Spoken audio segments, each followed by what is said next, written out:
Hello dear students, आज हम लोग बात करेंगे क्लास 12 मैथ्स के बारे में। और क्लास 12 मैथ्स में हम लोग डिस्कस कर लें शॉर्ट टाइप क्वेश्चन को, लॉन्ग टाइप क्वेश्चन को, सारे मतलब 1 नंबर वाले, 2 नंबर वाले, 3 नंबर वाले और 5 नंबर वाले सारे क्वेश्चन डिस्कस कर लिए हैं। तो आज हम आप लोग को बोले थे कि जब सारा क्वेश्चन डिस्कस हो जाएगा तो हम लोग एक मतलब सैंपल पेपर लेंगे जिसमें से सारे क्वेश्चन दिए गया है, जैसे एग्जाम में पूछे जाएगा आप लोग को, तो आज उसी को डिस्कस करेंगे। तो आज एक सैंपल पेपर सीबीएसई बोर्ड के द्वारा रिलीज किया गया है, तो आज उसी के बारे में हम लोग डिस्कस करेंगे कि क्वेश्चन का लेवल किस तरह है और वाकई में जो लोग डिस्कस किए हैं वो रियली में फ्रूटफुल है या वैसा ही है। तो आज इसी के बारे में डिस्कस करेंगे। किसके बारे में? सैंपल पेपर के बारे में। तो चलिए बिना लेट के हुए स्टार्ट करते हैं आपके अपने प्यारे से यूट्यूब चैनल ब्राइट फ्यूचर पे। और स्टार्ट करने से पहले आप लोग के बीच एक शेयर अर्ज है, लड़की लोग के बहुत बुराई किए हैं कि नहीं, तो उसी के ऊपर एक शेयर है कि हंसते हुए चेहरे में गम बहुत है, हंसते हुए चेहरे में गम बहुत है, मुस्कुराती आंखें में नम बहुत है। दुआ करते हैं आपकी खुशी हमेशा बने रहे, दुआ करते हैं आपकी खुशी हमेशा बने रहे, क्योंकि आपके खुशी के दीवाने हम भी हैं। समझ में आया? तो चलिए इसी के साथ आज की क्लास का शुभारंभ करते हैं। आज जानेंगे सबसे पहले किसके बारे में? तो आज जानते हैं क्वेश्चन नंबर 1 के बारे में। सबसे पहले क्वेश्चन नंबर 1 डिस्कस करते हैं। देखिए क्वेश्चन नंबर 1 में क्या लिखा हुआ है कि if A is equal to Aij is a square matrix of order 2 such that Aij दिया हुआ है, तो हमको फाइंड करने बोल रहा है A स्क्वायर। तो सबसे पहले मैट्रिक्स में A तो फाइंड कर लेते हैं, फिर A स्क्वायर तो फाइंड हो ही जाएगा। तो A फाइंड करते हैं। अब देखिए 2/2 ऑर्डर का लिखा गया, लिया गया है। अब देखिए यहां आप एमसीक्यू क्वेश्चन सॉल्व कर रहे हैं तो कोशिश करिएगा कि जितना छोटा से छोटा सॉल्व कैलकुलेशन हो जाए तुरंत बन जाए। क्यों बोल रहे हैं ऐसा? क्योंकि यहां तो ऐसा नहीं है कि आपका नंबर देगा इस कि यहां कितना लंबा किए, 2-4 पेज बनाए कि नहीं तो 1 नंबर मिलेगा, ऐसा कुछ नहीं है। आप इसको जितना मिनिमाइज कर सकते हैं उतना आपके लिए फ्रूटफुल होगा, ये आपका तुरंत बन जाएगा। उसके बाद जो ये क्वेश्चन ये समय जो बचेगा उसको बड़ा वाला क्वेश्चन में देंगे। समझ में आया ना? अब देखिए यहां जो बोला सो 2/2 ऑर्डर का लिया है, बोला है ना कि 2/2 ऑर्डर का मैट्रिक्स है, ऑर्डर 2 है। तो जब ऑर्डर 2 रहेगा तो मतलब 2 रो और 2 कॉलम होगा। 2 का मतलब क्या होता है? 4 एलिमेंट रहेगा टोटल, है ना? 4 एलिमेंट रहेगा। की बोला ना बाबू, मैट्रिक्स ऑफ ऑर्डर 2 रहेगा। तो हम ले लिए कोई सा भी 2/2 ऑर्डर का एक मैट्रिक्स ले लिए, A11 जनरल टर्म लेते हैं पहले, फिर A12, ये क्या हो जाएगा A21 और ये हो जाएगा आपका A22, है ना? ये हो गया। उसके बाद देखिए अब हमको अलग से A11 A12 निकालने की कोई आवश्यकता नहीं, यही निकालेंगे हम लोग अलग से इसको नहीं निकालेंगे। अब A11 का मतलब क्या चाहिए कि एक जो है सो कॉलम दिखा रहा है और एक दिखा रहा है आपको रो। फर्स्ट वाला रो दिखा रहा है, सेकंड वाला कॉलम दिखा रहा है, यही कह रहा है। अब देखिए यहां जो जनरल टर्म दिया है वो क्या दिया हुआ है? देखो यहां I बराबर J, अगर ये I क्या दिखा रहा है तो I दिखा रहा है आपका रो को, J क्या दिखा रहा है? कॉलम को। अगर रो और कॉलम इक्वल ना रहे तो आपका वैल्यू क्या होगा? 1। यहां लेकिन इक्वल है और जहां इक्वल रहेगा उसका वैल्यू क्या होगा? 0। तो यहां डायरेक्ट वैल्यू क्या रखेंगे? 0, क्योंकि ये इक्वल है। इक्वल के केस में 0 होता है, इक्वल नहीं है 1 2 तो क्या होगा? 1। तो यहां रख दिए 1। फिर नीचे क्या लिखा हुआ है? नीचे यहां क्या? 2 1, यहां क्या? 2 1 इक्वल नहीं है, तो इक्वल नहीं होने के केस में क्या होगा? 1, तो 1 रख दिए यहां। उसके बाद 2 2 इक्वल है, इक्वल के केस में क्या होगा? 0, तो ये रख दिए हम 0। ये किसका वैल्यू निकल गया? A, मैट्रिक्स A का वैल्यू निकल गया। लेकिन हमसे तो ये A नहीं पूछा है, हमसे पूछा A स्क्वायर क्या होगा, तो A स्क्वायर निकालते हैं। A स्क्वायर A क्या लिखा हुआ है? 0 1 1 0 इंटू में क्या लिखेंगे? 0 1 1 0। मल्टीप्लाई कीजिए, इसको मल्टीप्लाई करने तो आप लोग को बखूबी आता है, करेंगे मल्टीप्लाई। इसको इससे मल्टीप्लाई करेंगे तो ये 0 और ये हो जाएगा 1, ये हो गया आपका 1। इसको इससे मल्टीप्लाई करेंगे तो ये भी 0 और ये भी 0 हो जाएगा। इसको जब इससे मल्टीप्लाई करेंगे तो ये 0 और ये 0 हो जाएगा। और इसको जब इससे मल्टीप्लाई करेंगे तो ये 1 और ये आपका 0 हो जाएगा। तो मेरा आंसर क्या आ गया? ये 2/2 ऑर्डर का होगा, तो मेरा आंसर आ गया 1 0 0 1। अब देखिए ऑप्शन में कहां है आपका 1 0 1 0 1 0 0 1 1 0 0 1। Option number D will be the right answer. समझ में आया? इजी क्वेश्चन था, आसान क्वेश्चन था, बहुत बढ़िया से बना लिए होंगे आप लोग, ऐसा उम्मीद करते हैं। चलिए इसी के साथ मूव करते हैं हम लोग क्वेश्चन नंबर 2 में।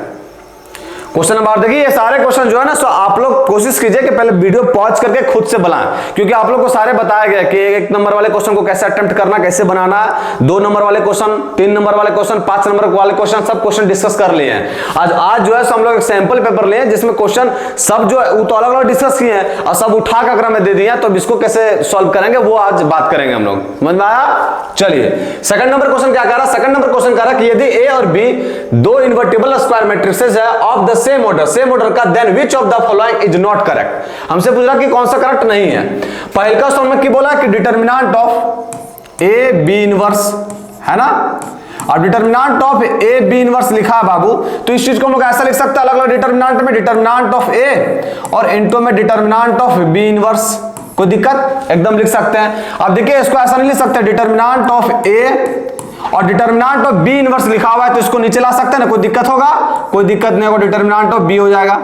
और determinant of A divide by determinant of B है, तो पहल का तो एकदम सही है। हमसे पूछा क्या चाहिए कौन सा गलत है। दूसरा का में क्या लिखा हुआ है? डिटरमिनेंट ऑफ ए बी का होल इनवर्स है ना, का होल इनवर्स लिखा हुआ इज इक्वल टू, अब ए बी का होल इनवर्स कैसे तो ब्रेक होता है, तो ये होता है आपका बी इनवर्स और इनटू में आपका ए इनवर्स है ना, ऐसे ही ब्रेक होता है, ऐसे ही ब्रेक होता है। अब ये डिटरमिनेंट अलग अलग चल जाता, कोई दिक्कत नहीं है। ये हो जाएगा आपका बी इनवर्स और ये आपका हो जाएगा ए इनवर्स है ना। अब इसको अगर और सॉल्व करेंगे तो क्या हो जाएगा? 1 बाय डिटरमिनेंट ऑफ ए और इनटू में डिटरमिनेंट ऑफ बी हो जाएगा ना। तो देखिए ऐसा ऑप्शन में है क्या?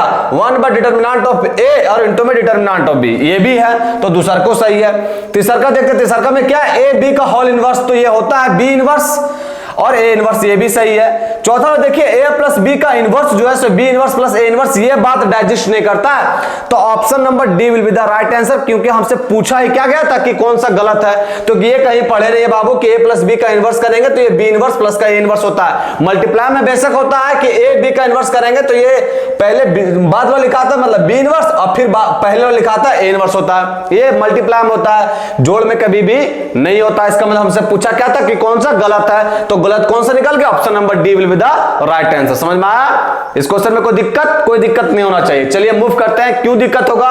इतना क्वेश्चन करवाए लो आप लोग से 5-6 सेट करवाया है कि नहीं, तो ये तो लुल्लू सा क्वेश्चन तो तुरंत ढूंढ के रख दीजिएगा। देखिए इसमें क्या बोला तीसरा नंबर क्वेश्चन में कि if the area of the triangle with vertex इतना एंड इतना is 9 square units then find the values of k का वैल्यू फाइंड करने बोल रहा है। अब बताओ हम लोग निकालते हैं, कैसे निकालते हैं इसको? डिटरमिनेंट के थ्रू निकालते हैं 1/2। एरिया कैसे निकालते हैं? ये जो वर्टेक्स दिया हुआ बाबू तो ट्रायंगल का वर्टेक्स है और ट्रायंगल का एरिया कैसे निकालता है? डिटरमिनेंट में 1/2 डिटरमिनेंट ऑफ माइनस का 3 0 और लास्ट वाला पॉइंट हम लोग अपने से लेते हैं 1, फिर क्या है 3 0 फिर 1 लेंगे और फिर क्या है 0 के और 1 लेंगे।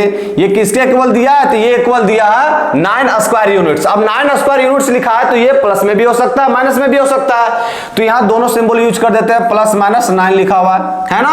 ये अब 2 के उठ के उधर चल जाएगा तो बराबर में 18 हो जाएगा। अब इसको सॉल्व करते हैं। अब देखिए डिटरमिनेंट को सॉल्व करने का क्या तरीका है कि आप वहां से एक्सपेंड कीजिए या उसके अलोंग एक्सपेंड कीजिए जहां मैक्सिमम नंबर जो है या मैक्सिमम टर्म्स जो है सो 0 मिल जाए। अब देखो हम अगर R1 के अलोंग एक्सपेंड करेंगे तो बाबू एक के टर्म में 0 बन रहा है, तो हम क्या करते हैं कि C2 के अलोंग एक्सपेंड करते हैं। C2 के अलोंग एक्सपेंड करने से क्या फायदा है कि 2 नंबरों में मेरा 0 मिल जाएगा, फिर इसको सॉल्व करना पड़ेगा। तो C2 के अलोंग एक्सपेंड करते हैं। अब ये हो जाएगा प्लस माइनस है ना, तो ये हो जाएगा माइनस का के, माइनस प्लस माइनस हो जाएगा माइनस का के। अब ये रो और ये कॉलम को डिलीट करेंगे तो ये क्या बनेगा? माइनस का 3 और माइनस का 3 इज इक्वल टू क्या हो जाएगा? ये 2 इधर से जाके मल्टीप्लाई हो जाएगा तो ये क्या हो जाएगा? प्लस माइनस 18 है ना। अब ये हो गया माइनस का 6 और माइनस के से गुना करेंगे तो ये क्या हो जाएगा? 6k, तो 6k जो है सो प्लस माइनस 18 के इक्वल हो जाएगा। और यहां से अगर k का वैल्यू निकालेंगे तो क्या निकलेगा? प्लस माइनस 6 या 18, तो k का वैल्यू ही निकालने बोल रहा है तो k का वैल्यू क्या निकलेगा? तो प्लस माइनस 3 किस नंबर ऑप्शन में? तो option number B will be the right answer. समझ में आया? ये सब तो क्वेश्चन कराया गया, कोई दिक्कत नहीं होना चाहिए इस क्वेश्चन में। चलिए इसी के साथ मूव करते हैं हम लोग नेक्स्ट क्वेश्चन में फटाफट। नेक्स्ट क्वेश्चन क्या कर रहा है कि if fx is equal to इतना दिया हुआ is continuous at x is equal to 0, 0 पर ये फंक्शन में कंटिन्यूअस है तो हमको k का वैल्यू निकालना है। अब जब आपको कंटिन्यूअस रहेगा तो LHL RHL इक्वल होगा दोनों, तो LHL निकालते हैं। LHL limit x tends to किस पे निकाल रहे हैं बाबू, तो 0 पे, तो 0 माइनस का h। अब 0 माइनस का h कौन सा कंडीशन को फॉलो करेगा, देखिए 0 माइनस h 0 से छोटा है, ये तो 0 से बड़ा है ये वाला, तो ये क्या लिखा हुआ kx और divide bye mod of x। यहां क्या हो जाएगा, फिर ये हो जाएगा आपका लिमिट x को हटाएंगे तो हो जाएगा h टेंड्स टू 0 और x के जगह पर क्या हो जाएगा 0 माइनस का h, मतलब माइनस h लिख दे रहे हैं, है ना, और ये हो जाएगा आपका माइनस का h। फिर यहां देखिए ये हो जाएगा आपका लिमिट h टेंड्स टू 0, ये क्या हो जाएगा माइनस का kh। अब मॉडुलस के अंदर माइनस का h है तो ये क्या हो जाएगा h प्लस पॉजिटिव में निकल जाता है, तो ये h से h कैंसिल हो जाएगा, तो ये क्या निकला माइनस का k। तो LHL में निकल गया माइनस का k। RHL निकालते हैं, RHL निकालते हैं, तो RHL क्या होता है लिमिट x टेंड्स टू 0 पे निकाल रहे हैं तो 0 प्लस का h। अब 0 प्लस का h कौन सा कंडीशन को फॉलो कर रहा है, तो 0 से बड़ा 3 आ रहा है तो ये लिखा गया 3, तो इसका डायरेक्ट वैल्यू क्या आ गया 3। अब LHL और RHL निकल गया, हमको k का वैल्यू निकालना है, वैल्यू ऑफ द फंक्शन में निकालेगा तो आपका वही आएगा, देख लीजिए हल्का निकाल के 0 पे निकाल रहे हैं तो वैल्यू ऑफ द फंक्शन कौन सा 0 को कौन सा सेटिस्फाई कर रहा है, ये कर रहा है 0 के इक्वल होगा तो 3 होगा, तो 3 लिख दिए। अब हम लोग को पता है कि बाबू जब फंक्शन में कंटिन्यूअस रहता है तो आपका LHL इक्वल होता है RHL के, और ये इक्वल होता है वैल्यू ऑफ द फंक्शन के, है ना। अब यहां से LHL का वैल्यू क्या दिया हुआ है, तो LHL का वैल्यू माइनस का k निकाले इज इक्वल टू RHL का वैल्यू क्या निकाले 3। वैल्यू ऑफ द फंक्शन नहीं लिख रहे क्योंकि वैल्यू ऑफ द फंक्शन में 3 आ रहा है, हमको k का मान निकालना है, तो इसी दोनों के बीच में अगर आ जाएगा k का मान तो थर्ड वाला लिखने की कोई आवश्यकता नहीं है। तो यहां से k का वैल्यू क्या निकल गया, तो k का वैल्यू निकल गया माइनस का 3, है ना, k का वैल्यू क्या निकल गया माइनस का 3। अब माइनस का 3 किस नंबर ऑप्शन में, तो option number A will be the right answer. तो तकलीफ इस क्वेश्चन में कोई तकलीफ नहीं होना चाहिए, बहुत ही आसान क्वेश्चन था, कंटिन्यूअस बोला था, LHL RHL और वैल्यू ऑफ द फंक्शन तीनों इक्वल रहता है, हमको दो वे का रिलेशन पता चल गया, ये निकालने की कोई आवश्यकता भी नहीं थी, लेकिन फिर भी निकाल दिया क्योंकि आप लोग को सेटिस्फैक्शन मिलना बहुत जरूरी है कि नहीं। चलिए इसी के साथ मूव करते हैं हम नेक्स्ट क्वेश्चन में, क्वेश्चन नंबर 5 में। ये जितना क्वेश्चन कराया गया बाबू सब आप लोग को बताया था ना कि अगर 6 क्वेश्चन वो 6-7 सेट जो भी करवाए हैं MCQ क्वेश्चन का, अगर वो कर लीजिएगा ना तो हम एग्जैक्ट क्वेश्चन के बारे में तो नहीं कर सकते, बार बार बोल रहे बात, लेकिन क्वेश्चन का टाइप जो ना आपको सिमिलर ही मिलेगा बाबू, हो सकता है डिजिटवा अलग फुलग रहे लेकिन क्वेश्चन का टाइप जो है आपको सिमिलर ही मिलेगा, समझ में आया। इसीलिए मस्ट इंपोर्टेंट है कि वीडियो देखिए MCQ क्वेश्चन वाला, उसके बाद ये सब क्वेश्चन कीजिए और मजा आएगा। अब देखिए 5वां नंबर क्वेश्चन कर रहा है कि the lines r is equal to ये दिया हुआ and r is equal to ये दिया, वेयर लैम्डा एंड म्यू जो है स्केलर है, तो हमसे पूछ रहा है कि कोइंसिडेंट है, स्क्यू है, इंटरसेक्टिंग है या पैरेलल है। अब देखो बाप ये सब चेक करने के लिए ना हमको जो ये vector r is equal to vector a plus का लैम्डा वेक्टर b होता है या लैम्डा वेक्टर n होता है, जो भी होता है, तो ये जो ना वेक्टर को काम करने आता, हमको ये सब चेक करने के लिए बाबू ये वेक्टर वही काम आएगा, ये वेक्टर ही काम आएगा आपको। अब देखिए इसको बढ़िया से देख रहे होंगे बाबू, दूसरा का वाला ये वेक्टर r जो लिखा हुआ है, वेक्टर r इज इक्वल दूसरा का बोल रहे हैं 2i कैप माइनस का j कैप और माइनस का k कैप और प्लस का। अब देखो अकरा में 3 सब मारन बाबू कॉमन, तो तीनों कॉमन कर लिए, तो 3 म्यू, ये क्या हो गया 3 दूनी का 6i कैप, फिर क्या हो गया 3 तिया का 9j कैप, और फिर क्या हो गया 3 छक 18 k कैप, 3 छक 18 k कैप। अब देखिए इसका शकल देखिए बाबू, पेन में चेंज कर देते हैं, इसका शकल देखिए, इसका शकल और इसका शकल, है ना, इसका शकल और इसका शकल देखिए, ये 2i कैप प्लस का 3j कैप और 2i कैप प्लस का 3j कैप माइनस का k कैप मिल रहा है सिमिलर। तो अगर शकलवा दोनों के सेम रहे बाबू तो ये कौन सा क्या चीज कहलाता है कि वेक्टर r और वेक्टर r जो है वो क्या कहलाएगा, ये पैरेलल हो जाएगा। तो option number D will be the right answer, option number D जो है उसमें राइट आंसर होगा। क्यों होगा राइट आंसर, पैरेलल क्यों होगा पता चल गया, क्योंकि इसका भी वेक्टर b जो है या वेक्टर n का ये और इसका भी वेक्टर b है जो से इक्वल आ रहा है। अगर ऐसा दो वेक्टर दिया हो और किसी भी दो वेक्टर में वेक्टर b या वेक्टर n का ये, तो अगर दोनों केस में अगर इक्वल आ रहा है तो उस केस में ये वेक्टर क्या बन जाता है, पैरेलल है। दोनों बाबू इसका दोनों सेम से ना आ रहा है तो इस केस में ये दोनों वेक्टर क्या बन गया, पैरेलल किस नंबर ऑप्शन में, तो option number D will be the right answer. समझ में आया, कोई तकलीफ नहीं होना चाहिए। चलिए मूव करते हैं हम लोग नेक्स्ट क्वेश्चन में। नेक्स्ट क्या कह रहा है कि the degree of the differential equation 1 plus dy by dx का होल स्क्वायर के power 3 is equal to d2y by dx square का होल स्क्वायर। अब देखिए हम लोग डिग्री फाइंड करने के लिए क्या करते हैं, सबसे पहले देखा जाता है कि सबसे मैक्सिमम बार डिफरेंशिएट कहां हुआ है, तो मैक्सिमम बार डिफरेंशिएट यही दिख रहा है क्योंकि इसका पावर 3 है बाबू लोग, तो कितना पावर यहां 10 कर देंगे 3 की जगह पर, तो ऐसा नहीं है कि यहां d2y बाई dx स्क्वायर हो जाएगा। ये आपका डिफरेंशिएट तभी हो सकता है जब x के रिस्पेक्ट में डिफरेंशिएट करेंगे, मतलब ये d2y बाई dx स्क्वायर तभी बन सकता है जब x के रिस्पेक्ट में डिफरेंशिएट करेंगे। पावर में बढ़ाना घटाने से थोड़ी ना कुछ, ये आपका डेरिवेटिव थोड़ा हो जाएगा कि इसका पावर 10 कर देंगे तो ये डेरिवेटिव हो जाएगा 10 बार, ऐसा तो है नहीं।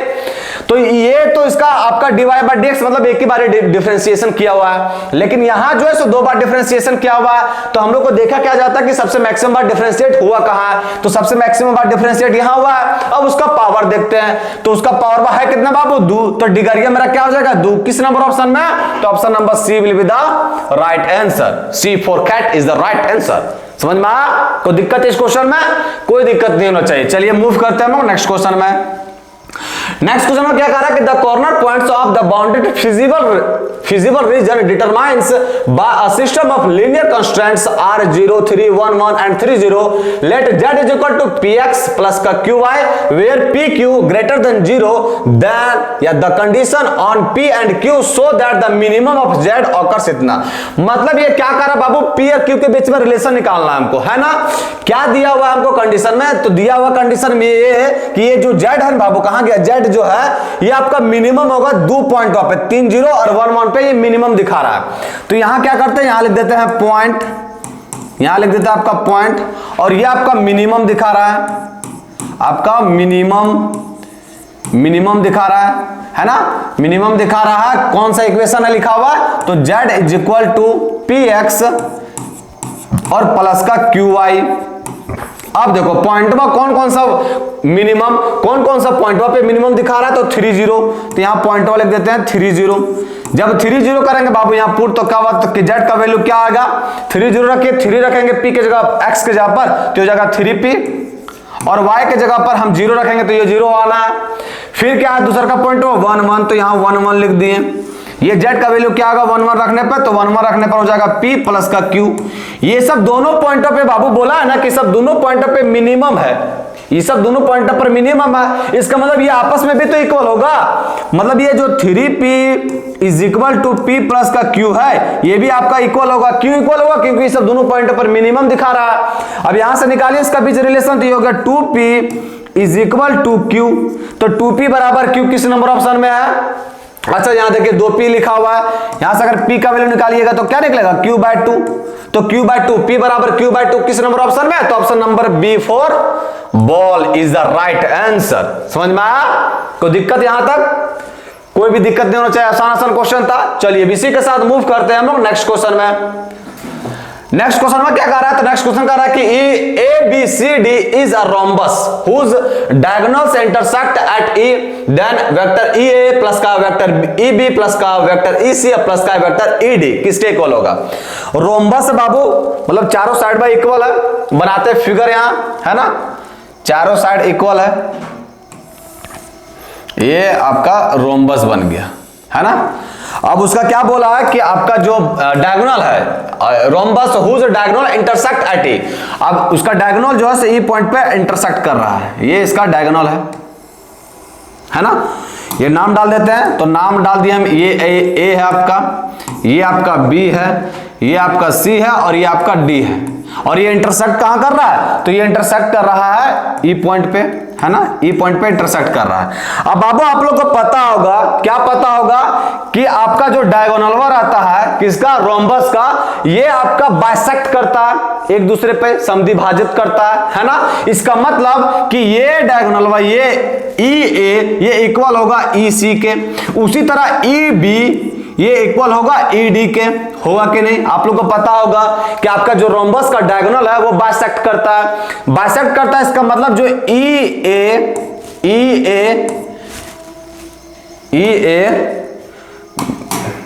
जो EA है वो इक्वल होगा किसके इक्वल होगा, EA इक्वल होगा EC के, है ना। और उसी तरह आपका EB इक्वल होगा AD के, ई बी इक्वल होगा ई डी के। अब यहां देखो ऑप्शन में आपको जो हमको ये क्वेश्चन में जो पूछा वो हमसे पूछा वेक्टर बाबू, ये तो मैग्नीट्यूड निकाले हम, ये तो मैग्नीट्यूड ही निकाला ना कि ई ए इक्वल है ई सी के और ई बी इक्वल है ई डी के, तो मैग्नीट्यूड निकला। लेकिन यहां हमसे पूछा वेक्टर दिया बाबू। अब बता बाबू ई अगर वेक्टर लगाते हैं हम कि वेक्टर ई ए वेक्टर ई है, अब ये क्या बाबू ये ऐसा होता है क्या कि दोनों साइड वेक्टर लगा देंगे कि वेक्टर ई है ये इक्वल हो जाए वेक्टर ई सी के? नहीं होगा। क्यों नहीं होगा इक्वल? क्योंकि इसका डायरेक्शन में और इसका डायरेक्शन में अपोजिट है, अलग अलग है, तो अपोजिट डायरेक्शन है बाबू। तो यहां आपका बेशक होगा वेक्टर ई सी, बेशक आपका क्या होगा वेक्टर ई सी, लेकिन अपोजिट डायरेक्शन होने के वजह से साइन क्या आ जाएगा माइनस का, है ना। यहां तक समझ में आया? यहां तक कोई दिक्कत नहीं होना चाहिए। पहला बात क्या याद रखना कि रोम्बस के डायगोनल जो है सो बाइसेक्ट करता है, उसके डायगोनल जो है सो एक दूसरे को बाइसेक्ट करता है, समद्विभाजित करता है। जब बाइसेक्ट करता है तो ये चीज आपस में इक्वल हो जाएगा।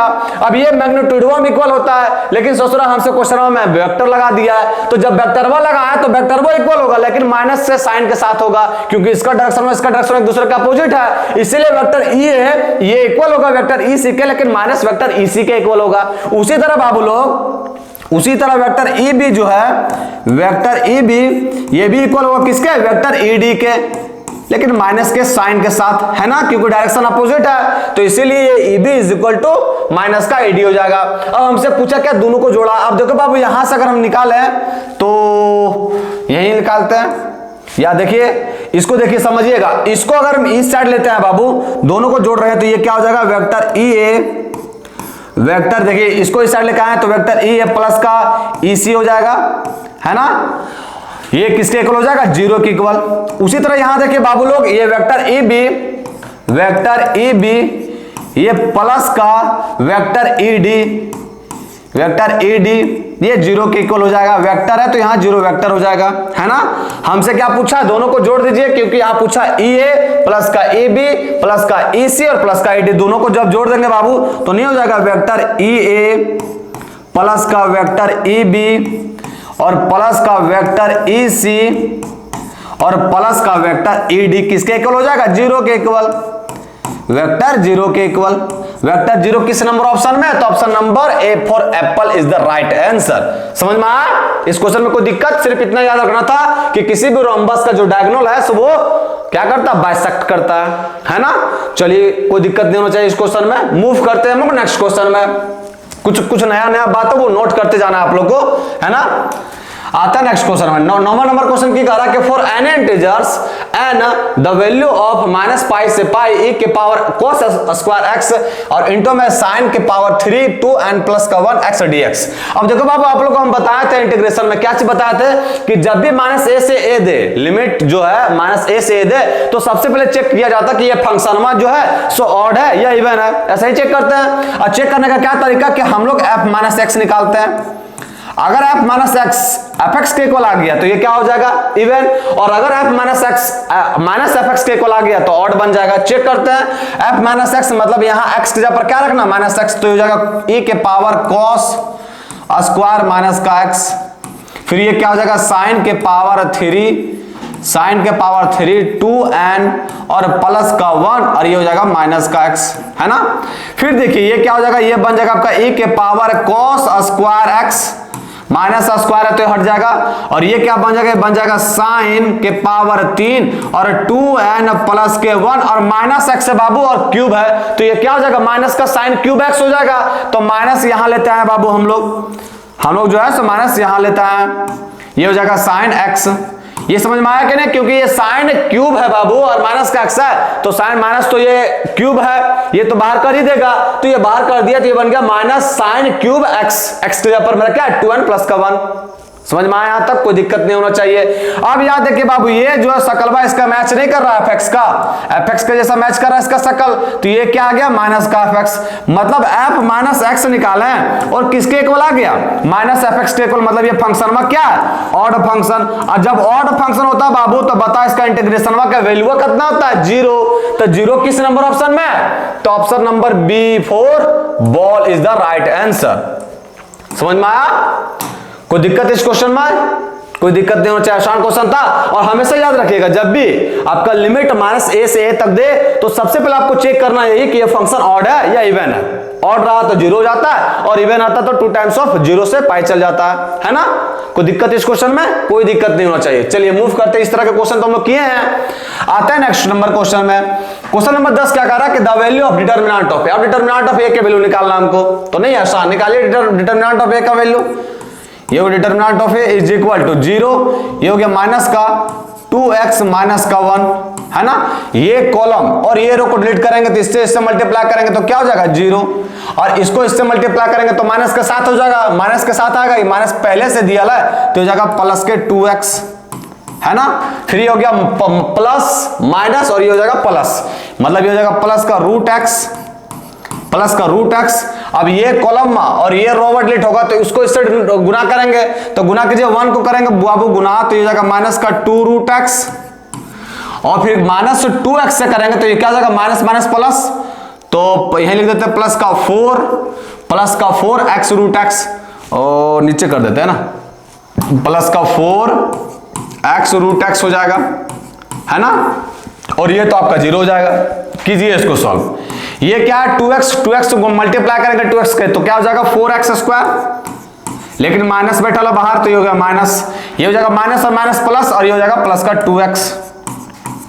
इसको कीजिए सॉल्व, ये हो जाएगा माइनस का 2x रूट एक्स 2x हो जाएगा, और इसको इससे मल्टीप्लाई करेंगे तो क्या हो जाएगा प्लस का 4, ये हो जाएगा x, और यहाँ x दिया हुआ तो हो जाएगा 4x स्क्वायर।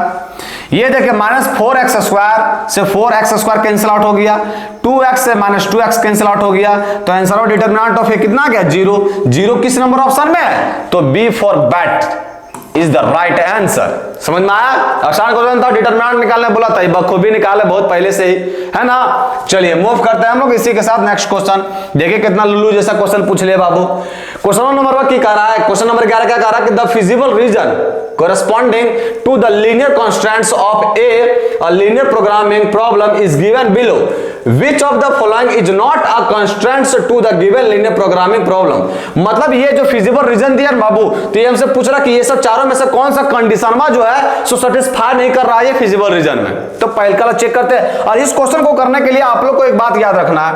क्या याद रखना है? तो कहां लिख देते हैं? यहीं लिख देते हैं कि अगर ये ऑप्शन में अगर कंडीशन आपका ट्रू रहा बाबू, कंडीशन आपका ट्रू रहा, कंडीशन दो ही चीज हो सकता है, कंडीशन आपका ट्रू रहेगा या कंडीशन आपका फॉल्स रहेगा, कंडीशन आपका फॉल्स रहेगा, है ना। तो कंडीशन अगर ट्रू रहा तो याद रखना, आपको क्या याद रखना है कि ये जो रीजन है मतलब ये जो गया है आपका एक्स एक्सिस लेनियर जो गया है सो आपका किसके अलोंग होगा? तो अलोंग नहीं टुवर्ड्स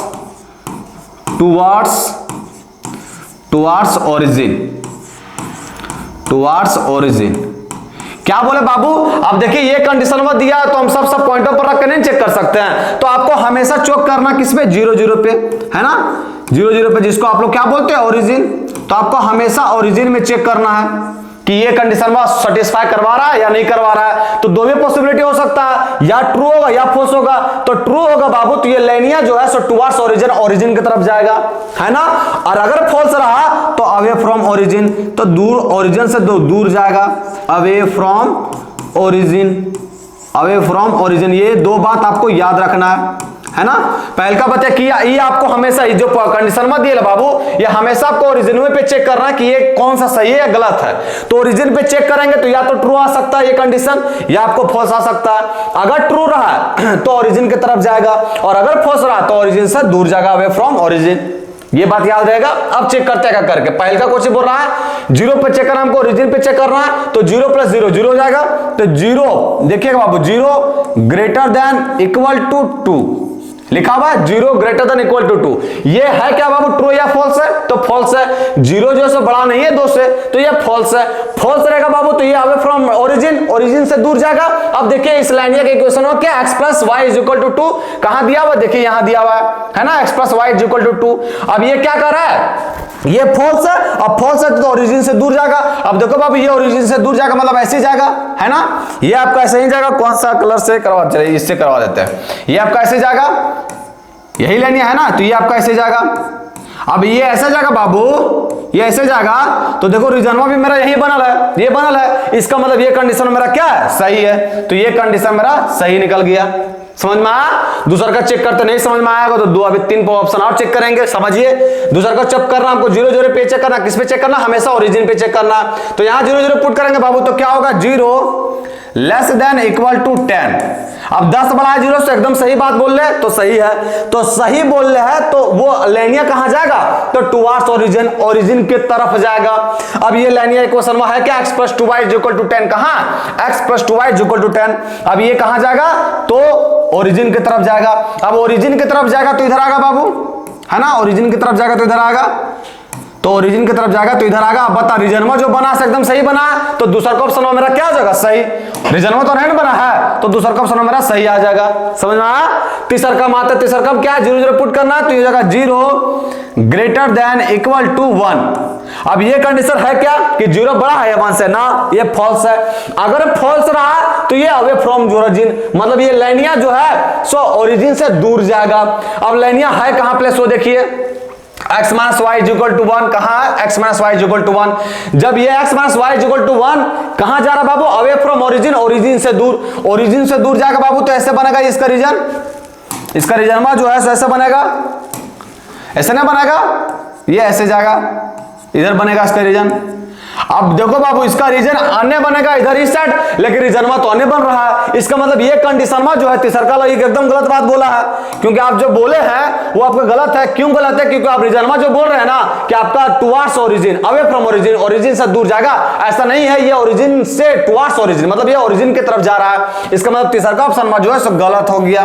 कैसे गलत हुआ समझ में आया, क्योंकि यहाँ 0 0 पुट किए तो ये कंडीशन मेरा क्या निकला, फॉल्स। जब ये फॉल्स निकला तो हमको यहाँ आना, अब फॉल्स आने के बाद यहाँ चेक करना कि अवे फ्रॉम ओरिजिन, मतलब ये लाइनिया जो है सो ये लाइन जो है सो कहां जाएगा, तो ओरिजिन से दूर जाएगा। जब ओरिजिन से दूर जाएगा तो आने जाएगा, अब ये आने जाएगा लेकिन रीजन में तो आने बन रहा है, इसका मतलब ये कंडीशन मेरा क्या हो गया, फॉल्स हो गया।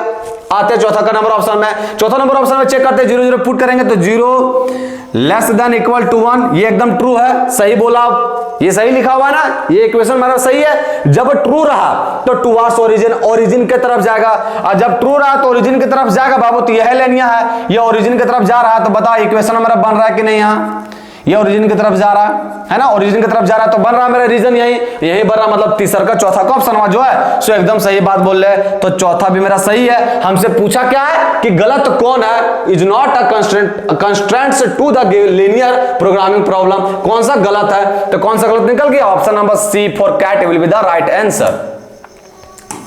सी मेरा सही हो गया। कैसे चेक करना से समझ में आया, कुछ नहीं करना, आपको हमेशा याद रखिएगा, हमेशा आपको ओरिजिन पे चेक करना है। तो ओरिजिन पे दो ही एक इक्वेशन जो दिया हुआ है, दो ही चांस हो सकता है कि वह इक्वेशन में ओरिजिन पे या हो सकता है ट्रू होगा, ये इक्वेशन बोल रहे हैं ट्रू होगा, या उस इक्वेशन फॉल्स होगा। अगर इक्वेशन में ट्रू रहा बाबू तो वो लाइनिया जो है, जो लाइन रहेगा वो आपका ओरिजिन की तरफ जाएगा, जो ग्राफ बनेगा आपका रीजन जो बनेगा वो ओरिजिन की तरफ बनेगा। लेकिन ये लाइनिया अगर ये इक्वेशन में अगर 0 पे 0 0 पुट करते हैं और ये लाइनिया अगर फॉल्स बता दिए, इक्वेशन फॉल्स बता दिया, तो ये लाइनिया जो है सो आपका अवे फ्रॉम ओरिजिन, ओरिजिन से दूर बनेगा रीजन।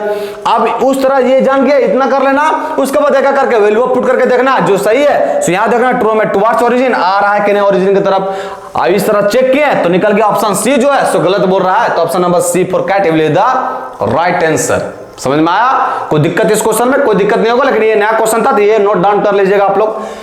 समझ में आया ना, इंपॉर्टेंट क्वेश्चन था ये। चलिए आते हैं नेक्स्ट क्वेश्चन में। नेक्स्ट क्वेश्चन क्या कर रहा है कि if a is equal to इतना and b is equal to इतना then the vector form of the component of a along b।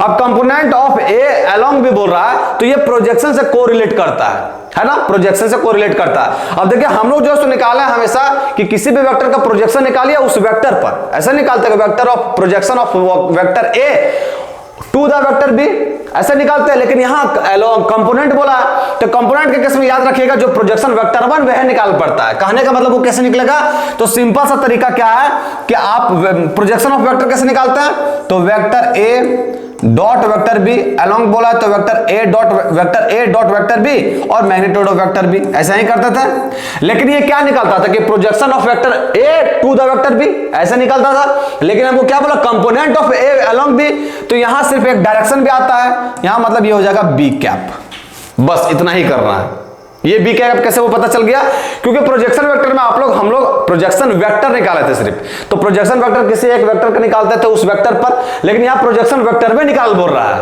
तो प्रोजेक्शन वेक्टर कैसे निकालते हैं, जो जैसे निकालते हैं प्रोजेक्शन और वहां इनटू डायरेक्शन दिखाते हैं, क्योंकि किसी भी वेक्टर में पता है आप लोग को मैग्नीट्यूड के साथ डायरेक्शन भी रहता है। ये तो आपको मैग्नीट्यूड शो कर रहा है तो उसके साथ डायरेक्शन ऐड कर दिए, और किसके अलोंग ये जो डायरेक्शन किसके अलोंग एक्सटेंड करेंगे, तो यहाँ जो दिया है अलोंग बी बोला है तो अलोंग बी की तरफ कर दिए। समझ में आया?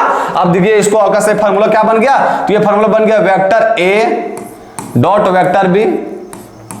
ये बी कैप क्या होता है, तो बी कैप होता है वेक्टर बी, ये ना होता है वेक्टर बी और divide by magnitude of B, यही होता है। तो ये हो गया vector A dot vector B और divide by magnitude of B, यहां भी है मैग्नीट्यूड बी यहां भी है, तो ये क्या हो जाएगा मैग्नीट्यूड ऑफ बी का होल स्क्वायर, और इसको बाहर में कर देते हैं वेक्टर बी, है ना, क्योंकि बी कैप को हम तोड़ेंगे तो क्या होगा वेक्टर बी बा mod of vector B, modulus of vector B, तो यहां हम कर दे वेक्टर बी और divide of magnitude of vector B का स्क्वायर हो जाएगा। कोई दिक्कत यहां तक कोई दिक्कत नहीं होना चाहिए, बस फार्मूला यूज किए।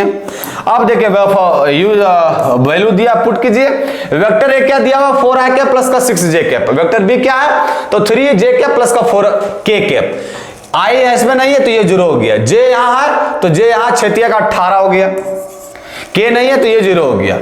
फिर क्या हो जाएगा वेक्टर बी कितना लिखा हुआ बाबू लोग, तो वेक्टर बी लिखा हुआ है 3 j कैप और प्लस का 4 k कैप प्लस का 4 k कैप और डिवाइड बाय क्या हो जाएगा magnitude of vector B, magnitude of vector B निकालेंगे तो क्या होगा 16 और 9 25, तो रूट अंडर 25 होगा, लेकिन ससुरा स्क्वायर दे दिया तो ये क्या हो जाएगा 25, तो 18/25 3 i कैप प्लस का 4 j cap, 18/25 3 i cap 18/25 3 j cap और प्लस का 4 k cap, option number B for ball will be the right answer, 18/25 3 j plus का 4 k कैप। समझ में आया? ये भी एक नया क्वेश्चन था, याद रखिएगा, कोई दिक्कत नहीं है होना चाहिए इस क्वेश्चन में, अगर होगा भी तो वीडियो को पॉज करके फिर से देखिए। नेक्स्ट क्वेश्चन में नेक्स्ट क्वेश्चन क्या कर रहा है, तो नेक्स्ट क्वेश्चन कर रहा है कि given that A is a square matrix of order 3 and determinant of A is equal to -2, then determinant of adjoint of 2A is equal to किसके इक्वल होगा। अब हमको निकालना क्या चाहिए, तो निकालना हमको एडजॉइंट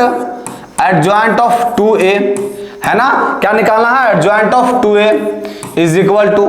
अब देखिए इसको सॉल्व करने के लिए आप लोग को पता है, क्या पता है कि एडजॉइंट ऑफ A जो है वो किसके इक्वल होता है, तो डिटरमिनेंट ऑफ A के पावर n-1, यही नहीं होता है, ये n क्या होता है कि पावर लिखे बाबू, कंफ्यूज नहीं होना है कि पावर n-1, ये n क्या होता है तो n लिखाता है ऑर्डरवा, है ना, ये n क्या लिखाता है ऑर्डरवा, मतलब इस चीज को हम क्या लिख सकते हैं 2A का डिटरमिनेंट n-1, n ऑर्डरवा कितना है 3 है, और 3 में एक जगह कितना बचेगा 2, ये लिखा गया। अब आप लोग को एक फॉर्मूला और पता होगा, क्या फॉर्मूला है कि अगर k a रहा तो यहाँ k के पावर n और डिटरमिनेंट ऑफ a हो जाता है ना, और ये n क्या होता है तो ये भी n होता है मेरा ऑर्डर, ये n क्या होता है तो ये n मेरा होता है ऑर्डर, ये n भी क्या होता है ऑर्डर ही होता है।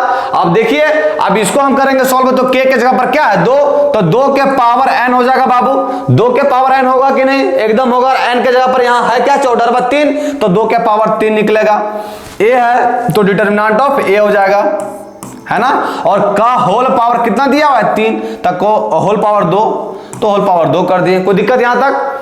उसके बाद देखिए यहां ये हो जाएगा 2 के पावर 3 दूनी का 6, डिटरमिनेंट ऑफ a का वैल्यू दिया है, क्या दिया हुआ डिटरमिनेंट ऑफ a का वैल्यू -2, तो हो जाएगा -2 का पावर 2, ये क्या हो जाएगा 2 के पावर 6 और इंटू में 2 के पावर 2, तो ये क्या हो जाएगा 2 के पावर 8, इसका वैल्यू बोला क्या निकालना है 2 के पावर 8 दिया है, तो option number D for dog will be the right answer. ये कैसे हो समझ में आया, फार्मूला यूज किए हैं, याद रखेगा कि एडजॉइंट ऑफ a जो है इक्वल होता है डिटरमिनेंट ऑफ a के पावर n-1, n क्या लिखा था ऑर्डर बा। जब ये चीज पता चल गया तो आपका एक फॉर्मूला यहां और यूज हुआ, वो क्या है कि अगर k कोई भी कांस्टेंट रहेगा तो k इंटू में a रहा और उसका डिटरमिनेंट निकालना है, तो वो इक्वल होता है k के पावर n कांस्टेंटवा के पावर n क्या है ऑर्डरवा और इंटू में डिटरमिनेंट ऑफ a, तो वही यूज किए हैं, कुछ अलग चीज किए नहीं है, इसमें कोई दिक्कत नहीं होना चाहिए इस क्वेश्चन में, समझ में आया। चलिए बस ये 2 फॉर्मूला यूज किए, चलिए इस क्वेश्चन में कोई दिक्कत नहीं, तो मूव करते हैं नेक्स्ट क्वेश्चन में। आते हैं क्वेश्चन नंबर 14 में। क्वेश्चन नंबर 14 क्या कह रहा है कि a problem in mathematics is given to 3 students whose chance of solving it are 1/2, 1/3, 1/4 respectively. If the events of their solving the problem are independent, then the probability that the problem will be solved. क्या बोला बाबू? बोला है कि एक mathematics का problem है, एक mathematics का प्रॉब्लम है जो 3 बच्चों को दिया जाता है सॉल्व करने के लिए। अब वो 3 बच्चे का सॉल्व करने का चांस जो है दिया है 1/2, 1/3, 1/4। हमसे पूछ रहा है कि वो प्रॉब्लम आपका इंडिपेंडेंट होगा, जो सॉल्व कर रहा है वो आपका इंडिपेंडेंट होगा। तो हमसे क्वेश्चन में ये पूछ रहा है कि हमको इसका प्रोबेबिलिटी बताइए कि वो क्वेश्चन आपका सॉल्व हो जाए। अब देखो यहां तो ऐसा कुछ बोला नहीं कि एक बच्चा सॉल्व करे, 2 बच्चे सॉल्व करे। हमसे सिर्फ क्वेश्चन ये पूछ रहा है कि क्वेश्चन में बस मेरा सॉल्व हो जाना चाहिए। मतलब क्या चाहिए? एटलीस्ट इस सब तीनों में से कोई भी एक सॉल्व करेगा चलेगा। तो यहां एटलीस्ट कब आता है? जब एटलीस्ट के केस में आता है बाबू तो क्या होता है कि पी ए यूनियन बी और यूनियन सी मानते हैं ना। ए किसको मान लिया कि सॉल्व किया है स्टूडेंट 1, स्टूडेंट 2 को बी मान लेता है, स्टूडेंट 3 को सी मान लेते हैं, है ना। कोई दिक्कत नहीं होना चाहिए। अब देखिए ये किसका हमको एटलीस्ट बोला है, इसका एटलीस्ट का मतलब क्या चाहिए? यही ना होता है कि तीनों स्टूडेंटों में कोई भी एक सॉल्व कर दे, बस हमको क्वेश्चन का आंसर सिर्फ सॉल्व हो जाना चाहिए, यही बोल रहा है। अब हमको एटलीस्ट का मतलब होता है A union B union C. इसका फॉर्मूला पता होगा आप लोग को, फटाफट लिखिए फॉर्मूला पी ए प्लस का पी बी प्लस का पी सी माइनस का P A intersection B, P A intersection B, है ना। फिर क्या होता है माइनस का पी बी इंटरसेक्शन सी और माइनस का पी ए इंटरसेक्शन सी और प्लस का P A intersection B intersection C. होगा यही। वैल्यू पुट कीजिए बाबू। ए का सॉल्व करने का क्या चांस है, क्या प्रोबेबिलिटी है? तो 1/2 लिख दिए, 1/2 प्लस का फिर क्या है 1/3, 1/3 लिख दिए, फिर प्लस का 1/4 माइनस का। देखिए ए इंटरसेक्शन बी कैसे निकालेंगे? तो इंडिपेंडेंट बोला बाबू, और इंडिपेंडेंट के केस में आप लोगों को पता है पी ए इंटू में पी बी हो जाता है, प्रोबेबिलिटी ऑफ ए और इंटू में प्रोबेबिलिटी ऑफ बी हो जाता है। तो इंटू करेंगे तो क्या होगा 1/2 गुने 1/3 तो 1/6 हो जाएगा। फिर माइनस का क्या लिखा हो बीसी, बीसी करेंगे तो 1/12 हो जाएगा। और फिर सी ए, तो सी ए करेंगे तो 4 दूनी का 8 हो जाएगा। और फिर प्लस का ए इंटरसेक्शन बी इंटरसेक्शन से तीनों को गुना करेंगे तो 4 × 12, 12 दूनी का 24 हो जाएगा। ये लिख दिए 1/24। कीजिए इसको सॉल्व। एलसीएम कितना आएगा? तो एलसीएम मेरा आएगा 24, है ना। एलसीएम मेरा 24 आएगा, 24 कर दिए। 12 दूनी का 24, 8 तिया का 24, 4 6 का 24, 6 चौका 24, 12 दूनी का 24, 8 तिया का 24 और 24 एकम 24। कुछ कट पिट रहा, काटिए। तो 8 4 और 2 6, देखिए 8 और 1 9 से 4 और 2 6, 6 और 3 9 कैंसिल हो गया। तो क्या बचा 12 6 18, तो 18/24। इसको 6 से काटेंगे तो क्या होगा 6 तिया का 18 और 6 चौका 24, मतलब 3/4 किस नंबर ऑप्शन में? तो D for dog will be the right answer. D for dog नहीं, डी फॉर डॉन। डॉन जो है मेरा सही हो गया। कोई दिक्कत इस क्वेश्चन में? चलिए मूव करते हैं नेक्स्ट क्वेश्चन में फटाफट। नेक्स्ट क्वेश्चन क्या कर रहा है कि the general solution of the differential equation y dx minus x dy is equal to 0 और x y बड़ा है 0 से इज ऑफ द फॉर्म। किस फॉर्म में होगा? तो आसान है बाबू। ये क्या लिखा हुआ y dx माइनस का x dy, ये किसके इक्वल है? 0 के इक्वल। मतलब ये ऐसा लिख सकते हैं minus x dy is equal to minus का y dx, है ना। ये हो गया, ये से ये कैंसिल आउट हो गया, ये बन गया मेरा dy और डिवाइड में लेता है y इज इक्वल टू, ये बन गया मेरा dx और डिवाइड में इसको लेता है x। दोनों साइड इंटीग्रेशन कर देना है। दोनों साइड इंटीग्रेशन करेंगे तो ये क्या बन जाएगा log y और ये बन जाएगा आपका log x। आपको पता है किसी भी डिफरेंशियल इक्वेशन में अगर LHS में पूरा सब लॉग में आ रहा है, RHS में भी लॉग आ रहा है, तो कांस्टेंट में जो लेते हैं वो भी क्या लेते हैं? लॉग के टर्म में। तो ये बन जाएगा प्लस का log c, है ना, log c। अब यहाँ log खत्म हो जाएगा तो ये क्या बनेगा? ये बनेगा log y is equal to, ये गुना में हो तो क्या हो जाएगा? प्लस में तो गुना हो जाएगा, मतलब x इंटू में c, और ये क्या हो जाएगा? log log उड़ेगा तो y बराबर cx। अब y बराबर cx किस नंबर ऑप्शन में? तो y बराबर cx, c for cat will be the right answer. समझ में आया? कोई दिक्कत इस क्वेश्चन तक? यहां तक कोई दिक्कत नहीं होना चाहिए। चलिए यहां तक जब कोई दिक्कत नहीं है तो मूव करते हैं नेक्स्ट क्वेश्चन में। और सब क्वेश्चन तो आसान आसान लग रहा होगा आप लोग को। यदि आप प्रीवियस वीडियो देखे होंगे तो सब क्वेश्चन आसान लग रहा है, क्योंकि इस तरह के क्वेश्चन सब हम लोग डिस्कस कर लिए हैं, है ना। कुछ एक दो क्वेश्चन ऐसा है जो यूनिक देखने को मिल रहा है, बाकी सब क्वेश्चन तो ऑलरेडी किए हुए पहले से ही, है कि नहीं। चलिए मूव करते हैं नेक्स्ट क्वेश्चन, क्वेश्चन नंबर 16 में। क्वेश्चन नंबर 16 क्या कर रहा है कि the value of lambda for which two vectors, vector A and vector B दिया हुआ है, परपेंडिकुलर है। जब परपेंडिकुलर है तब आप दो वेक्टर, तो हम लोग को पता है कि दोनों का जो डॉट प्रोडक्ट निकालते हैं वो किसके इक्वल होता है, 0 के इक्वल, है ना। तो दोनों का डॉट प्रोडक्ट निकालते हैं, तो 2 तिया का 6, फिर माइनस का लैम्डा और फिर क्या जाएगा 2 एकम 2, ये किसके इक्वल होगा, 0 के इक्वल। यहां से लैम्डा का वैल्यू निकालेंगे तो क्या होगा, 6 और 2 8। किस नंबर ऑप्शन में है, तो D for Don will be the right answer. समझ में आया, कोई दिक्कत नहीं हो चाहिए। चलिए मूव करते हैं नेक्स्ट क्वेश्चन में। नेक्स्ट क्वेश्चन क्या कर रहा है कि the set of all points where the function fx is equal to x plus mod of x is differentiable. मतलब हमको पॉइंट्स निकालना है कि इस जो फंक्शन है वो आपका डिफरेंशिएबल हो जाए कौन कौन से पॉइंट पर। तो कैसे निकालेंगे, तो सबसे पहले ये फंक्शन को एक बढ़िया से लिखते हैं, ये fx इज इक्वल टू, देखो बाबू इसको हम कैसे लिख सकते हैं, x प्लस का x कर दिए। कब होगा x ये, तो ये हो जाएगा जब x बड़ा रहेगा किसके, 0 से, ये इक्वल होगा। और x माइनस का x कब होगा ये, जब x आपका लेस देन 0 रहा। मतलब ये फंक्शन मेरा क्या बन गया, तो ये फंक्शन बन गया 2x जब आपका x बड़ा रहेगा और इक्वल रहेगा 0 से, और हो जाएगा 0, ये कब होगा, तो जब x लेस देन 0 रहेगा, है ना। ये दो कंडीशन बन गया। ये फंक्शन ये इस तरह था, इसको हम सजा के इस तरह रख दिए। अब निकालते हैं LHD निकालेंगे, तो यहाँ LHD पूरा नहीं ऐसे लिखते शॉर्ट फॉर्म। LHD किस पे निकाल रहे हैं, 0 पे, क्योंकि 0 पे चेक करना हमको, है ना, 0 पे चेक करना। तो 0 पे निकालेंगे तो बताइए इसका क्या होता है, फॉर्मूला आप लोगों को पता होगा, लिमिट h टेंड्स टू 0 करते हैं और f 0 minus h, x minus h होता है, x के जगह पर है क्या 0, तो 0 माइनस का h और माइनस का fx, या f 0 जाएगा। फिर क्या होता है, तो फिर होता है x माइनस का h, x के जगह पर क्या है 0, तो 0 माइनस का h, है ना। सॉल्व कीजिए इसको, ये हो गया आपका limit h tends to 0, h tends to 0।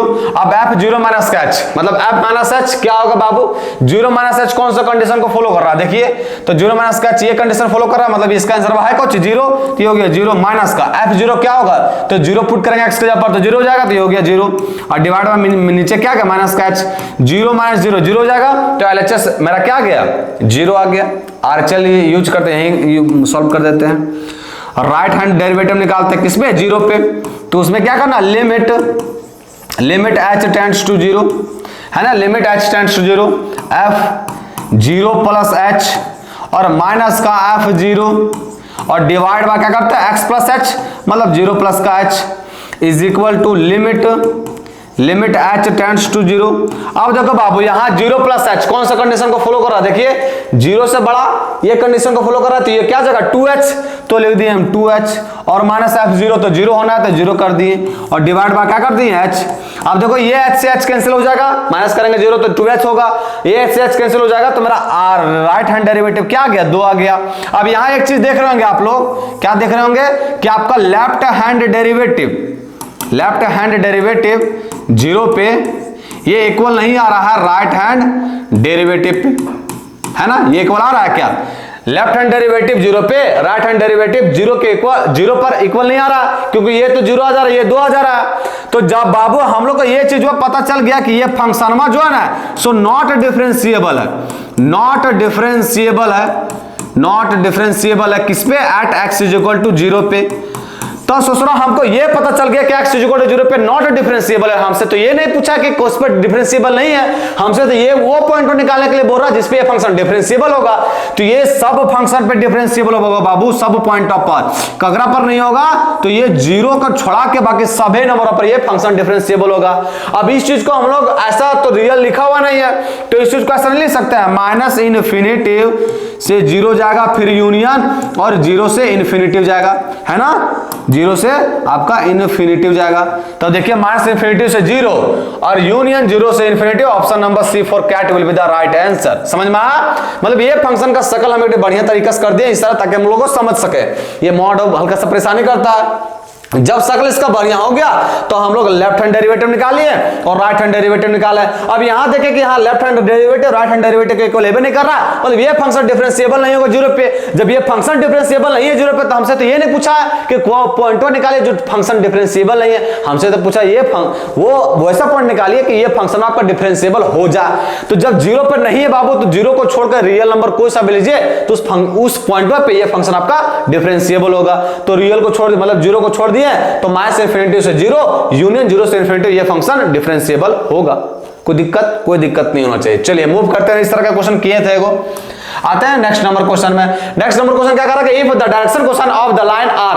अब ये लाइन दिया है, डायरेक्शन कोसाइन दिया, मतलब ये लाइन मान लेते हैं आर है, ये एम है और ये एन है। और हम लोग को पता है किसी भी लाइन रहता है उसका डायरेक्शन कोसाइन का फॉर्मूला क्या होता है, तो ये होता है एल का स्क्वायर प्लस का एम का स्क्वायर और प्लस एन का स्क्वायर। ये किसके इक्वल होता है, 1 के इक्वल होता है कि नहीं, डायरेक्शन क्वेश्चन में पढ़ा है इन लोग। अब एल की जगह पर क्या 1/c, तो ये हो जाएगा 1/c square plus 1/c square और प्लस 1/c स्क्वायर। ये किसके इक्वल है, तो ये इक्वल है 1 के इक्वल। यहां से निकालेंगे तो ये निकल जाएगा 3c स्क्वायर, 3 बराबर c स्क्वायर, 3 आ जाएगा, c स्क्वायर उसको उधर लेते गए, तो ये निकल गया c का वैल्यू क्या निकल गया, प्लस माइनस √3। तो c का वैल्यू ही पूछ रहा है, तो c का वैल्यू क्या निकल गया, प्लस माइनस √3। किस नंबर ऑप्शन में, तो D for Don will be the right answer. समझ में आया। हम लोग को पता है ना कि एल एम एन कोई सा भी लाइन रहा, अगर उसका डायरेक्शन क्वेश्चन निकालते हैं तो ये फार्मूला पता हम लोग, एल स्क्वायर प्लस का एम स्क्वायर प्लस का एन स्क्वायर 1 के इक्वल होता है। और जब ये 1 के इक्वल होता है तो एल एम एन का वैल्यू दिया और पुट कर दिए। समझ में आया। चलिए इसी के साथ मूव करते हैं नेक्स्ट क्वेश्चन में। नेक्स्ट क्वेश्चन में जो आपका 19 और 20 है, आपका एजप्शन और रीजन वाला क्वेश्चन है। तो चलिए पढ़ते हैं, पहले ऑप्शन में लिख दिए हैं। पहले का 19 नंबर क्वेश्चन में क्या करा कि एफ जो है सो polynomial function of degree 6 degree का सच दैट, इस प्रकार किसका डेरिवेटिव जो निकाले हैं, एफ डैश एक्स जो निकाला है, एफ डैश एक्स जो निकाले हैं डेरिवेटिव वो किसके इक्वल है, तो x माइनस 1 के पावर 3 और क्या लिखा हुआ x माइनस 3 के पावर 2 है ना, ये इसके इक्वल है। तो हमसे पूछ रहा है एजप्शन में क्या बोला है, एजप्शन में तो बोला कि एफ जो है सो मिनिमम होगा एट एक्स इक्वल टू 1 पे। चेक करते हैं मैक्सिमम मिनिमम चेक करने के लिए क्या करते हैं, एफ डैश एक्स को 0 को इक्वल मानते हैं, मतलब ये जो x माइनस 1 के पावर 3 है और इंटू में x माइनस 3 के पावर 2 है, ये 0 के इक्वल होगा। इसका मतलब यहाँ 2 पॉइंट आ गया, x इक्वल टू 1 और 3। तो हम लोग फिर सेकंड डेरिवेटिव टेस्ट करने की कोई आवश्यकता नहीं है, पॉइंट डालते हैं 1 और 1 के एलएचएल में इधर इस साइड को सभी नंबर लेते हैं, तो 0 ले लिए। 0 जब पुट करेंगे बाबू इस इक्वेशन में, तो बताइए जब 0 पुट करेंगे तो 0 माइनस 1 का क्यूब, मतलब ये माइनस हो जाएगा, ये प्लस रहेगा, तो ये ऑल ओवर क्या जाएगा माइनस। और ये क्या होगा जब 0 को उधर पुट करेंगे तो 10 ले लिए, 10 में ये भी प्लस ये भी प्लस, तो ये आपका प्लस हो जाएगा।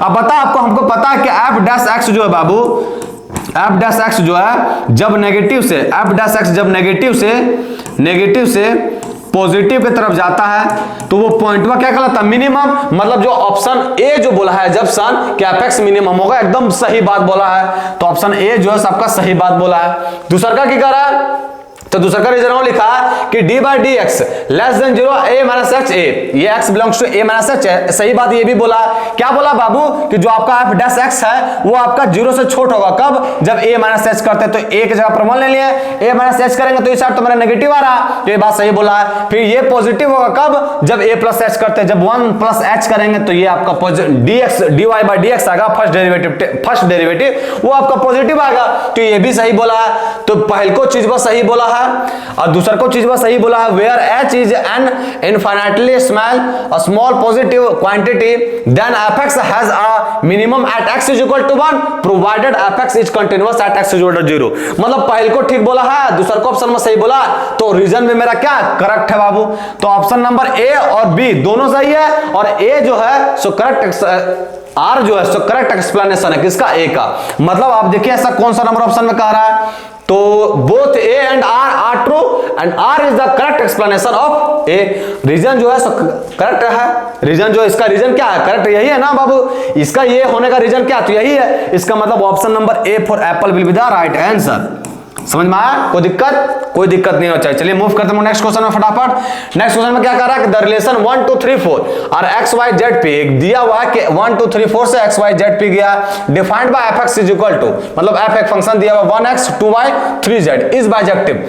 ये सोच रहा बाइजेक्टिव कहां होगा, ये तो फंक्शन में नहीं होगा। क्यों नहीं होगा फंक्शन, क्योंकि यहां क्या बोला 1 2 3 4 1 2 3 4 ये हो गया आपका 1 2 3 4 और ये क्या फिर आपका X Y Z P, X Y Z P, X Y Z और पी है ना। अब ये फंक्शन में क्या बन रहा है 1x बन रहा है, फिर क्या बन रहा है 2y बन रहा है, फिर क्या बन रहा है 3z बन रहा है। अब ये 4 के तो कोई इमेज में नहीं बन रहा, इसका मतलब ये फंक्शन में है ही नहीं। जब फंक्शन है तो बाइजेक्टिव होगा क्या, नहीं होगा। दूसरा का नंबर ऑप्शन में आता है, दूसरा का मैं क्या बोला 1 2 3 X Y Z P such that 1x 2y और 3z, और यहाँ क्या बोला 1 2 3, मतलब इस ऑप्शन में दूसरा का में 4 नहीं है, तो ये 4 नहीं है, मतलब ये 1 2 3 तक है और 3Z तक है, और ये क्या बोला 1 1 है, एकदम सही है, 1 1 है। दूसरा का ऑप्शन जो निकला रीजन वहां वो एकदम सही बोला है, और एजप्शन जो है तो मेरा क्या आ गया, फॉल्स आ गया।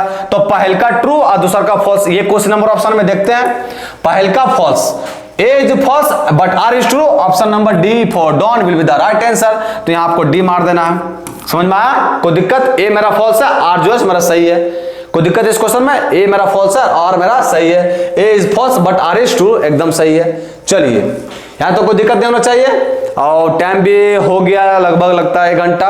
तो आज जो है हम लोग डिस्कस कर पाए सिर्फ एमसीक्यू क्वेश्चन, आगे क्वेश्चन भी सब आसान आसान क्वेश्चन है ना, इसे सब क्वेश्चन आसान है, देखे भी होंगे आप लोग। तो क्या करते हैं हम नेक्स्ट क्लास जो है सो डिस्कस करेंगे, और 2-3 नंबर वाले क्वेश्चन जो रह गए हैं सो ये 20 क्वेश्चन आज उम्मीद करते हैं ऐसा कि ये 20 क्वेश्चन में कहीं आपको तकलीफ नहीं होना चाहिए, है ना। तो नेक्स्ट डे जो है हम लोग डिस्कस करेंगे किसको, 2 और 3 नंबर वाले क्वेश्चन को। उम्मीद करते हैं आप लोग सब वीडियो अच्छा से देखिए, सब क्वेश्चन को खुद से बनाने की कोशिश कीजिए, बनता है तो ठीक है, वरना वीडियो आराम से देखिए और आराम से ध्यान से सॉल्व कीजिए। समझ में आ गया? तो चलिए आज के लिए इतना है, फिर मिलते हैं कल। जय हिंद बच्चों।